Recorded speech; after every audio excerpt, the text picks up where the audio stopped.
Evening News, Babatunde Bolatito is my name.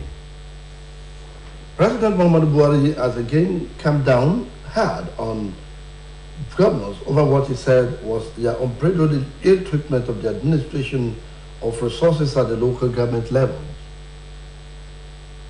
The president bared his mind after he delivered a speech at an event hosted for members of the Senior Executive Course 44 2022 of the National Institute for Policy and Strategic Studies at the Presidential Villa in Abuja. The president cited a personal experience involving a governor. He did not name misappropriating funds meant for local government, thereby inhibiting development at the grassroots. He said he beat anyone's imagination how some governors will collect money on behalf of local councils in their state, only to remit just half of such allocation to chairmen who will further deplete the remittance in further pilfering of public resources.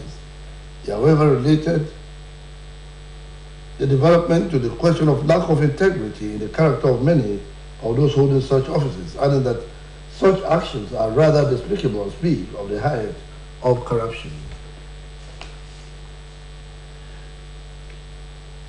Minister of Finance, Budget and National Planning, Dr. Zainab Hamid, has declared that Nigeria is not broke. The minister was responding to questions after presenting the 6th edition of the President Muhammadu Buhari's scorecard 2015 to 2023 from the standpoint of the Federal Ministry of Finance, Budget and National Planning in Abuja. She said though the government may not have all the revenue it requires to meet the country's expenditure needs, government continues to generate revenue, which is contributed on a daily basis, on a monthly basis, by the Federal Allocation Committee. The minister noted that in the tradition of transparency, the government actually discloses how much it distributed on a monthly basis to different tiers of government. Earlier in his opening remarks, Minister of Information and Culture, Lai Mohammed, said no administration since the return of democracy in 1999 has been able to accomplish what Buhari administration has accomplished. He pointed out specifically the bailout to 27 states that could not pay salaries of their workers. Governor Ademola Adeleke has assured the people of Osun State of his commitment to fulfilling all promises made during the last gubernatorial election. Governor Adeleke gave the assurance while addressing Muslim faithful shortly after observing the first Jumat prayer in the Osogbo Central Mosque of Jauba. The governor said he came to observe the Jumat prayer in fulfillment of his pledge before God and in appreciation of the huge support enjoyed from the people of Osogbo and Osun State in general. He therefore assured the residents of his residence to hit the ground running so as to deliver on his mandate. In this remark, the Atauja of Osogbo, Oba Jima Oye Todu Olanipe Olaro Oye II, lauded the governor for his commitment to repositioning the state, assuring the governor of the support of all Osogbo indigents and residents. Delivering his sermon, the chief imam of Osogbo land, Sheikh Musa Nemasham, urged the governor to forgive his challengers and focus attention on governance.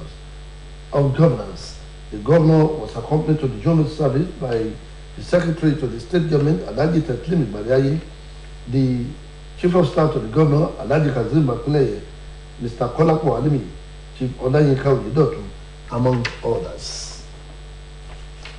Meanwhile, Governor Ademola Adeleke has warned against unlawful activities across local government and area councils, according to a statement by the spokesperson to the governor, Malam Wale Rashid. The ruling by the Federal High Court had generated negative reaction from the opposition party and their legal functionaries with alleged incitement to violence. The governor then cautioned against any conduct of or activities that may be inimical to the peace and progress directed security agencies to ensure strict maintenance of law and order. In another development, the state government has appealed to parents and guardians to warn their wards against any act that are capable of causing violence or disrupting revenue collections. A statement signed by the Secretary to Osun State Government, Honorable Taslimi Baliaye, warned that anybody causing mayhem in any form will face the full wrath of the law.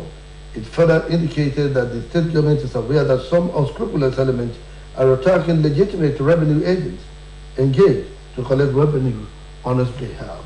The statement condemns and frowns against any such act of lawlessness that are capable of disturbing the peace and harmony in the state. In the meantime, Osun State government says it has the documentary evidence and proof that the Deputy Governor's Lodge was looted as at the time of inauguration. Reacting to the statement credited to the former Deputy Governor, where it claimed that nothing was missing in the lodge, the state government, in a release by the spokesperson to the governor, Malam Molawale Rashid, announced that a video evidence is in possession of the Deputy Governor, Prince Kola Adeusi, confirmed that from main house to the service flat, the place was stripped of all fittings and other movable items. The statement also noted that physical inspection indicated the ransacking of the house. It then described the defense of the former Deputy Governor as spurious and against the reality on ground, stressing the need by the former Deputy Governor to take responsibility, saying the looting can be verified by a visit to the lodge. The Inspector General of Police, Usman Al-Kari Baba, has approached the court to file a motion to set aside the contempt proceeding and committal order in response to order issued by the Federal High Court sitting in Abuja. In the motion filed before the Federal High Court in the Federal Capital Territory, the IGP extensively highlighted the grounds why orders should be set aside, noting that he had not been appointed into office as Inspector General of Police when the case was instituted and the reinstatement order in question granted. He also affirmed that the commitment that the contempt proceeding was served by a substituted means on November 2018 and January 19 respectively on the then Inspector General of Police and not on him as the incumbent. The IGP in the disposition further noted that even before his assumption of office, official steps had been taken by his predecessors towards complying with the reinstatement of Patricia Ikoyi, the plaintiff, as ordered by the court. The IGP reassured Nigerians of his unalloyed commitment, steadfastness in defending the rule of law and respecting judicial authorities, and that he will not wittingly or unwittingly disobey any order validly granted by court of competent jurisdiction. Plans are currently in top gear for the 2022 West Africa Sitting Volleyball Championship, with teams expected to be hosted by Nigeria on the 10th of this year. According to the Nigeria Parabolic Federation, the West African Parabolic sponsored competition will be led by Kayode Ladele. Reports say the technical meeting for participating teams will hold on the 11th of this month, while the Para-H volleyball will be launched in Nigeria the second day. U.S. President Joe Biden has said he will be ready to meet Russia's Vladimir Putin if in fact there is an interest in deciding that he's looking for a way to end the war. Addressing newsmen alongside French President Emmanuel Macron, he said that Mr. Putin had not shown commitment to end the war. Reports say the two leaders stressed that they will continue to stand against Russia's war. In response, the Kremlin said President Putin remained open to talks aimed at ending the war. However, spokesman Dmitry Peskov revealed that Moscow was certainly not ready to accept U.S. conditions. President Macron made it clear that he had agreed with Mr. Biden that he would never urge the Ukrainians to make a compromise that will not be acceptable for them. That's the evening news on Osbc TV. Please join us at 7 for the major report. Good evening.